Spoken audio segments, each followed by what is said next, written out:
Quinta corsa, cavalli di 3 anni, sono in 11: Adlervo, Alteregossi, Ariel K, Ardimentoso Luis, Arcano Nando, Alba Chiara Luis, Alba Chiara là in prima fila, Venido di Ruggi, Achilla Play, Amanda Lear, Ademir di Ruggi e Anna Energy Pool in seconda, partiti in questo momento veloce. Ardimentosa Numero Luis 3, Ariel va a condurre Cup, nei confronti squalificato. di Arcano Nando, mentre ha sbagliato Ariel Cup.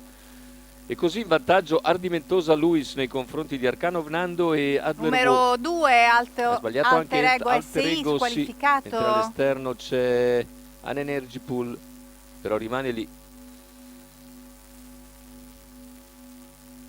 Intanto 15-1 per i 200 iniziali, con Ardimentosa Luis e Antonio Greppi che percorrono in 38 il quarto iniziale. Dalle retrovie cerca di avanzare Avenida di Ruggi, che viene via in terza ruota dopo 500 metri di gara, decisa la progressione di Avenida di Ruggi, mentre è in coda ancora Ademir di Ruggi. Completamento dei primi 600, almeno per quanto riguarda Avenida, la battistrada Ardimentosa Luis, che percorre in Numero 46,8. 11, Energy Pool, Intanto si squalificato. mantiene in seconda posizione Arcano Venando, all'esterno migliora Avenida di Ruggi, migliora anche Ademir di Ruggi, che però è costretto in terza ruota da Chela Play.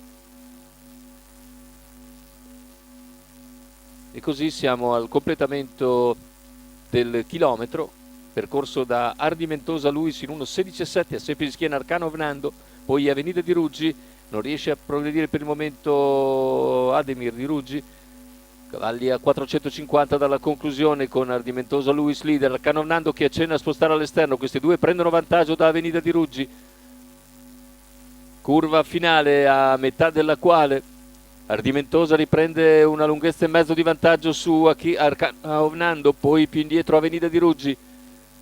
Ardimentosa con due lunghezze abbondanti all'ingresso in retta d'arrivo, Arcano Venando in seconda posizione davanti ad Avenida di Ruggi, finale con Ardimentosa Luis che nelle battute conclusive viene a concludere netta vincitrice. Arcano Venando è buona seconda davanti ad Avenida di Ruggi, poi gli altri più discosti. 1:15,6 per Ardimentosa Luis, che Antonio Greppi porta a una netta affermazione in percorso d'avanguardia.